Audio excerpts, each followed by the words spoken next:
Doutor, sociedade limitada, passou por uma alteração, uma lei nesse ano de 2019, o que de fato muda e qual é a importância do diálogo? Olha, a sociedade limitada passou por uma mudança recente, né, da medida provisória 881 da Liberdade Econômica, que permitiu a possibilidade de sociedade limitada de um único sócio. Pela redação antiga do artigo 1052, havia necessidade de uma pluralidade de sócios, ou seja, você constituir uma sociedade limitada, havia necessidade de no mínimo 2 pessoas. E hoje, com a atual redação, a MP permitiu a possibilidade de um único sócio. Isso é importante porque permite que alguns investimentos sejam destravados sem a necessidade de composição de quadros societários. Essa questão ela fica resolvida, especialmente para investidores que têm a necessidade de investimentos de mais de um negócio. Mas também tem uma alteração quando agora se fala no controle da empresa, na administração da empresa. Uma lei recente, ela muda a possibilidade de, quando se pensa em troca do comando. O que isso foi alterado? Sim, essa alteração é uma alteração do ano passado, que diminuiu o quórum de deliberação para a destituição do administrador. O quórum para a destituição do administrador era de 2/3 do capital social. Ele foi reduzido para mais da metade do capital social. Essa é uma questão bastante sensível, porque nas sociedades limitadas e nas sociedades em geral, o administrador é quem efetivamente conduz o dia a dia dos negócios. E quando os sócios entendem que esse administrador ele não performa da maneira como deveria, há necessidade de troca deste comando. Com um quórum de 2/3, essa troca de comando, muitas vezes ela era impossibilitada ou era inviabilizada por um sócio minoritário. Hoje, com a diminuição do quórum para mais da metade do capital social, essa troca ela fica facilitada. É evidente que a gente tem que lembrar que na gestão das sociedades, eu posso ter administradores que são sócios da sociedade, mas eu também posso ter administradores que não são sócios da sociedade. Então, assim, por isso que é relevante você ter um quórum que facilita, um quórum menor nessa troca de comando, para que os sócios tenham a possibilidade de troca quando não há essa performance da maneira que se espera. As leis foram alteradas, alguns entraves foram retirados, mas isso, acho que acima de tudo, ele ressalta a importância do diálogo e da formalização de um bom contrato, né? Inclusive, quando se fala de troca de gestão, um bom diálogo entre os sócios, uma boa negociação das regras da sociedade, ela vai sendo reforçada a partir do momento em que a lei ela passa a diminuir quórums ou permitir a tomada de decisões mais facilitadas. Então, isso determina que os sócios eles precisam conversar sobre esses temas, eles precisam cada vez mais se informar sobre esses temas, para que dentro de tudo que a lei permite, eles possam puxar o que se aplica efetivamente para a sociedade deles e o que não se aplica e tirar efetivamente um proveito econômico do que é importante para eles e descartar o que não é importante. E qual é a dica que você dá para quem está pensando em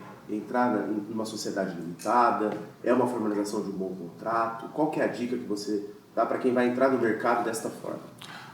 O maior trunfo de quem se tornará um sócio de uma sociedade é justamente não se tornar. Isso significa que o diálogo ele precede a entrada. Então, quanto maior o diálogo, maior o número de informações um possível sócio ou um interessado numa sociedade ele reunir e ele negociar antes de sua entrada, melhor para que ele possa, no dia a dia societário, evitar conflitos. Então, o diálogo prévio e o diálogo enquanto sócio já, ele é importante justamente para diminuir o número de conflitos que pode surgir no dia a dia da sociedade.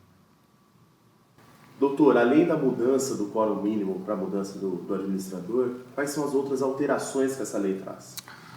A lei trouxe uma disposição específica em relação à exclusão extrajudicial do sócio por justa causa. Essa exclusão ela pressupõe que ela esteja contratada, ou seja, que ela seja permitida pelo contrato social, que efetivamente ocorra uma justa causa, ocorra um fato grave do sócio que se pretende excluir em relação à sociedade, e que os sócios deliberem isso numa reunião. Na atual redação, que foi ofertada pela Lei 3.792, Uma sociedade com 2 sócios apenas se permite que o sócio majoritário exclua o minoritário, desde que esteja no contrato social essa permissão e 2, que ocorra um fato grave contra a sociedade, mas se exclua sem a necessidade de uma reunião de sócios para isso. Isso reforça a necessidade de diálogo desse sócio minoritário com relação ao sócio controlador, o sócio majoritário. Por quê? Porque tendo em vista que se facilitou de alguma forma ou se desburocratizou a possibilidade de exclusão do minoritário, é importante que ele negocie muito bem as regras para que isso seja realizado.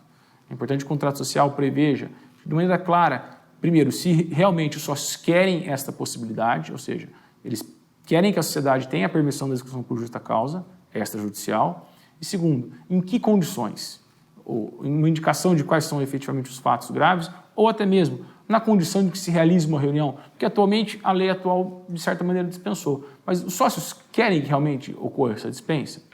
Então, há uma crítica, assim pode dizer, que da maneira como está a lei atual, o sócio minoritário ele passa a simplesmente não ficar sabendo que ele foi excluído, simplesmente porque ocorre a exclusão mediante deliberação unilateral do próprio sócio controlador, o sócio majoritário, sem a necessidade de reunião. Então, isso reforça realmente a necessidade de diálogo entre os sócios. Então é aquela questão que o senhor falou. Antes de entrar, precisa ter o diálogo lá, né? Não é o depois, né? Ter o diálogo precedente à entrada, mas também após a entrada, se isso é algo que realmente pode gerar alguma discordância entre os sócios, que se negocie isso antes da existência de um conflito. Então, novamente, as alterações que estão ocorrendo no âmbito das sociedades limitadas, elas reforçam a necessidade de diálogo. Doutor, na experiência aí, na carreira jurídica, o que gera mais conflito entre os sócios? Olha, especificamente em relação às sociedades familiares, a gente percebe que um problema que está ocorrendo quase que diariamente aí está relacionado à questão da sucessão. E a questão da sucessão, ela está bastante próxima da questão da falta de conhecimento com relação aos instrumentos que existem para sócios e respectivos herdeiros, para que possam, primeiro, exercer uma convivência societária, segundo, que se permita que com estes instrumentos se faça uma transferência de bastão, uma transferência de uma geração para outra, de maneira ordenada, de maneira sem grandes rupturas, e que isso, no fundo, seja positivo para a sociedade. Um exemplo que a gente costuma apresentar é que dentro do universo da transferência de bastão, é muito melhor que o sucessor ele transfira o bastão no momento em que ele perceba que os seus sucessores estão preparados para isso, do que no momento em que ele acha que é o momento dele sair. Então, o sucedido, ele tem que preparar o sucessor para que se possa fazer essa transferência. Então, esse é um ponto de conflito em que realmente há instrumentos jurídicos e há instrumentos que permitem que isso seja realizado de maneira ordenada e de maneira harmônica. O segredo, então, além do diálogo, que reduz muito os conflitos, um bom contrato social, né? Não tem como. Um bom contrato social e, além disso, muito treinamento com herdeiros, com administradores, com sócios, para que cada um possa entender cada vez mais o seu papel e, dentro do universo da sociedade familiar, saiba quais são as suas competências, quais são os seus direitos, quais são os seus deveres em relação à sociedade, e que não haja confusão com relação ao patrimônio da sociedade, o patrimônio pessoal das famílias, com relação à renda de sócio e à renda do sócio que administra a sociedade, que as expectativas com relação a uma função ou um cargo na empresa familiar observem regras muito claras para que não haja frustrações para aquele herdeiro ou aquele familiar que não tem uma posição garantida dentro da estrutura da sociedade familiar. Enfim, eu acho que o segredo passa pelo treinamento, pelo diálogo e pelo hábito da família empresária de se reunir dentro da empresa para discutir assuntos empresariais. E fora as questões que são pessoais e familiares não serem trazidas para dentro da empresa. Então, esse hábito ele é construído, esse comportamento ele é trabalhado para que os sócios, os herdeiros e todos os familiares envolvidos no negócio familiar eles possam ter essa habitualidade de tomada de decisão, habitualidade de reunião, habitualidade de vencer ou ser vencido numa deliberação. Isso, quando é construído aos poucos, isso não gera ruptura, isso não gera grandes desconfortos.